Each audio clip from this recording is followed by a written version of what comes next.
Colonel সোফিয়াকে নিয়ে যা নয় তাই বলেছিলেন ভারতের এই মন্ত্রী, কিন্তু তারপরেই তার কপালে আসে ভয়ঙ্কর দুঃখ। সবার সামনে ক্ষমা চাইতে হয় সেই মন্ত্রীকে, তবে তারপরেও শান্তি নেই এই মন্ত্রীর। সুপ্রিম কোর্টের তরফে কর্নেল সোফিয়াকে নিয়ে কুমন্তব্য করা মন্ত্রীকে করা হলো ভর্ৎসনা। বলা হলো, এভাবে ক্ষমা চাওয়ার মানে কি? ধৈর্যের পরীক্ষা নিচ্ছেন? ভারতের মন্ত্রীর পদে বসে কর্নেল সোফিয়াকে অপমান। এবার কপালে কি আছে এই মন্ত্রীর, দেখুন। ভারতীয় সেনার কর্নেল সোফিয়া কুরেশিকে নিয়ে বিতর্কিত মন্তব্য করে আবারও বিপাকে পড়েছেন মধ্যপ্রদেশের মন্ত্রী বিজয় শাহ। সম্প্রতি সুপ্রিম কোর্ট এই মন্ত্রীকে ফের ভর্ৎসনা করেছে, কারণ আদালতের নির্দেশ থাকা সত্ত্বেও তিনি জনসমক্ষে ক্ষমা চাওয়ার নির্দেশ যথাযথভাবে পালন করেননি। আদালতের পর্যবেক্ষণ, তার ক্ষমা চাওয়ার পদ্ধতি যথেষ্ট নয় এবং এতে আন্তরিকতার অভাবও স্পষ্ট।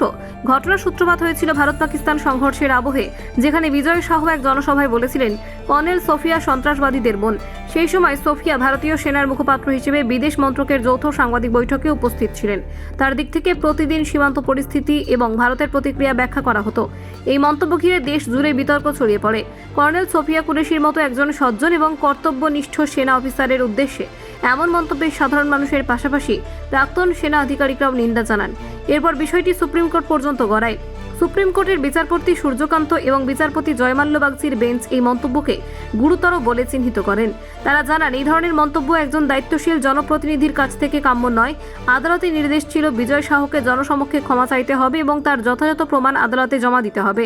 কিন্তু আদালতে বিজয় শাহের আইনজীবী দাবি করেন তার মক্কেল অনলাইনে ক্ষমা চেয়েছেন এবং সেই ভিডিও নথি আদালতে জমা দেওয়া হবে। এই বক্তব্যে ক্ষুব্ধ প্রতিক্রিয়া জানান বিচারপতিরা। তারা প্রশ্ন তোলেন, অনলাইনে ক্ষমা চাওয়ার অর্থ কি? জনসমক্ষে ক্ষমা চাওয়া বলতে কি বোঝানো হয়েছিল সেটা কি তিনি বোঝেন না? বিচারপতিরা বলেন, এই ধরনের ক্ষমা চাওয়ার ধরন দেখে তাদের মনে হচ্ছে মন্ত্রী আদালতের ধৈর্যের পরীক্ষা নিচ্ছেন। বিচারপতি কান্ত বলেন, এই আচরণে মন্ত্রীর উদ্দেশ্য এবং আন্তরিকতা নিয়ে সন্দেহ তৈরি হচ্ছে। তার কথায় প্রথম দিনেই তো বিবৃতি দিয়েছিলেন, তাহলে এখন এত দেরি কেন? নথি কোথায়? উল্লেখযোগ্যভাবে আগেও এই মামলার শুনানি হয়েছিল বিচারপতি কান্ত এবং বিচারপতি এন কোটেশ্বর সিংহের বেঞ্চে। সেই সময় আদালত বিজয় শাহের ক্ষমা চাওয়ার ধরন নিয়ে প্রশ্ন তুলেছিলেন। আদালত জানিয়েছেন, এটি যেন কুমিরের কান্না। অনেকেই আদালতের সামনে নির্দোষ প্রমাণের জন্য এইভাবে কৃত্রিমভাবে দুঃখ প্রকাশ করেন।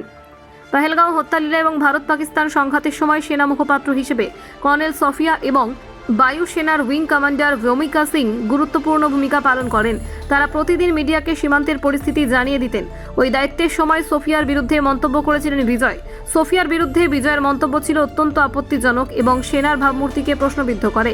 একজন মহিলা সেনা অফিসার হিসেবে কর্নেল সোফিয়া দেশের গর্ব। সেই সময় তার প্রতি এমন মন্তব্য নিঃসন্দেহে সেনাবাহিনী এবং দেশের মর্যাদাকে আঘাত করে। সুপ্রিম কোর্টের কড়া ভাষায় বলা হয়, জনপ্রতিনিধিদের মুখে শালীনতা থাকা উচিত। তাদের বক্তব্যের প্রভাব সমাজের ওপর ব্যাপকভাবে পড়ে। মন্ত্রীর মতো একজন ব্যক্তির কাছে আদালত আরও দায়িত্বশীল আচরণ আশা করে। এই ঘটনার পর আদালতের নির্দেশ মেনে মন্ত্রী যদি যথাযথভাবে ক্ষমা না চান, তাহলে তার বিরুদ্ধে আরও কড়া পদক্ষেপ নিতে পারে supreme court. Bureau report, Bangla digital TV.